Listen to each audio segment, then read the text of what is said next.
Booga booga. Sorry about that. Hi fans of high quality entertainment, just letting you know, on the day this video was posted, I'm doing a live chat on my Canadian Studmuffin channel at 3 p.m. Eastern Standard Time, so click over here if you want to be notified of when I go live with Glenn Kellaway from the basement. So this video was inspired by my buddy Morris Gautreau and his latest video that I watched last night. He purchased 2 new albums on CD. I'll show you just a minute.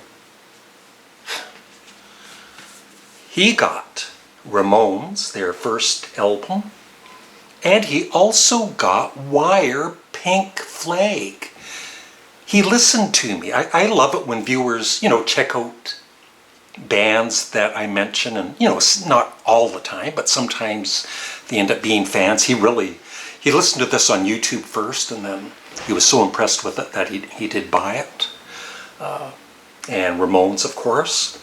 So anyway, what inspired me to do this video was I told Morris the next 2 albums by Ramones and Wire are excellent too. So this video is about a band and their very first 3 albums all being consistently great, like 10 out of 10s. Maybe, some are different than others. Some, I didn't love right away, but at the moment, I love like all 3 of these in a row for all of these bands I'm going to show, and solo artists. And they're not ranked because at first I was just going to pick 10 bands. I ended up, I don't know, with probably 20 bands. Because, there's a lot of really good, consistent albums put out by bands early in their career. So, for Wire,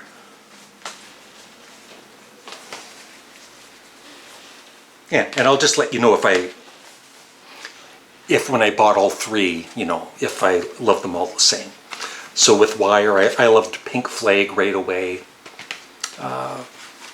Chairs Missing was a little different. It was a bit more experimental, as was 154. So, it took a few more listens, but they're all 10 out of 10s. I love this band so much, and I definitely want to get more of their later albums because I've heard that, they have a pretty consistent discography. And for Ramones, definitely their debut is always going to be my favorite, but I wasn't disappointed at all with Leave Home or Rocket to Russia. They're great albums. The only thing about this debut is, maybe some people think the production is a little weaker, but I love it. I love how the bass is on one side, Johnny Ramone's guitar is on the other side, and, the vocals and bass in the middle, I believe. I just love the way it's produced. And the songs are kick ass. I was going to say butt. So how about the Beatles? They were pretty consistent. Please Please Me. And then With the Beatles. And A Hard Day's Night. For me, all 3 are 10 out of 10s. How about Elvis Costello? He started off pretty strong, and I did love all of his albums up to Mighty Like a Rose. That's when I kind of gave up on him for quite a few years. But he has, released good albums since. And, of course, My Aim Is True, his first one. Certainly not disappointed with this year's Model. And then Armed Forces was awesome too. So 3 10 out of 10 albums by Elvis Costello.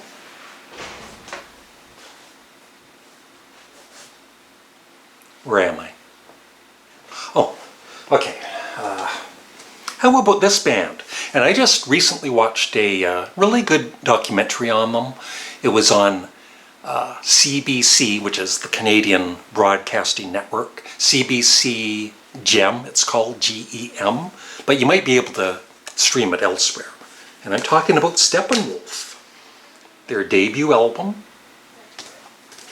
Steppenwolf II, which I feel is just as strong.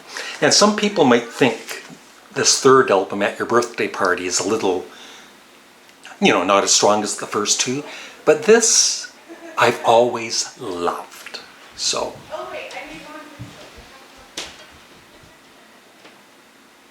10 out of 10. Another band I love, and they released their first three albums, well, even their fourth I really like. But their first three were all just excellent. The Undertones, their first album,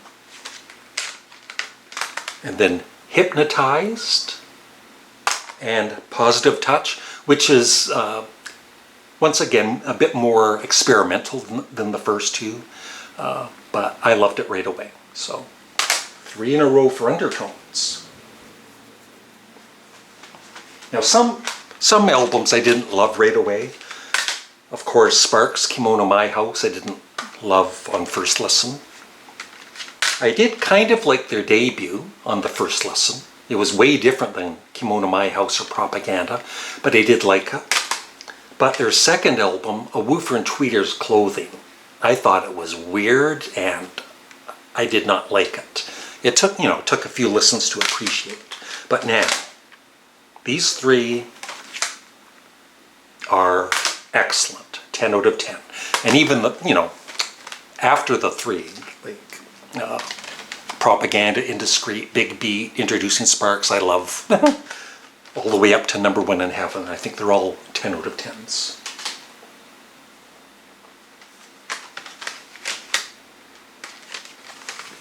How about this band?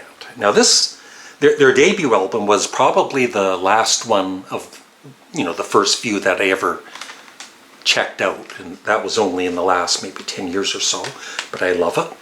Grand Funk Railroad, On Time. Their second album, simply called Grand Funk, also known as the Red Album. And Closer to Home. Pretty good. How about this band? Led Zeppelin. Led Zeppelin 2.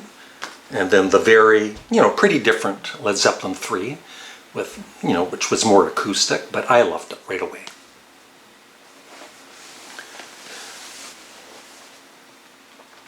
And as always, please remember to thumbs up the video, leave a comment below after you watch the whole video, and make sure you're subscribed, and make sure you come to my live chat today at 3 p.m. Eastern Standard Time.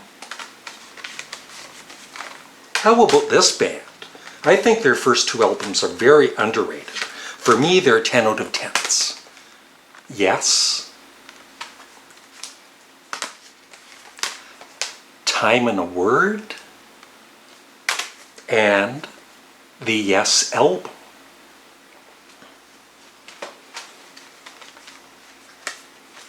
Oh, this band, their first three albums. Talking Heads 77. I have said that, I love this right away, but I got tired of it quickly. But that doesn't take away from the fact it's a great album. But I would just rather listen to these next two. More songs about buildings and food, and my favorite, Fear of Music. But like I said, they're all 10 out of 10s for me. But I can still have, a favorite of the three. This band, you have no idea how obsessed I am with them lately. And I'm going to be ranking them on Phil Aston's Now Spinning Magazine YouTube channel. We do it on Tuesday. I'm not sure when he's going to post it. But ELO, their first album. It took me, a few listens to get into, but I think it is just superb. And then ELO 2, which I've always loved, and On the Third Day, which I've just been listening to in the last couple of months. I love it. Queen. I think they were great putting out Queen. Queen 2 took me years to totally get, but once again, I now love it. And Queen Sheer Heart Attack is awesome. 10 out of 10s. I love giving out 10 out of 10s. I'm not that, I'm not that picky giving out 10 out of 10s. For me, there's thousands and thousands of great albums I've heard. And if I like every song and I like the whole album, it's a 10 out of 10. That's my rating system. This is a more, this band has been around for years. But these three albums I've only known kind of recently, and I think they are very consistent and great. Uriah Heep, very heavy, very humble. Salisbury, and Look at Yourself. Look at yourself. All right, Velvet Underground and Nico, produced by Andy Warhol. Not really, it just has his name on there. He didn't produce it. And then my favorite, White Light, White Heat, and I have loaded here. But yeah, all four in a row are excellent.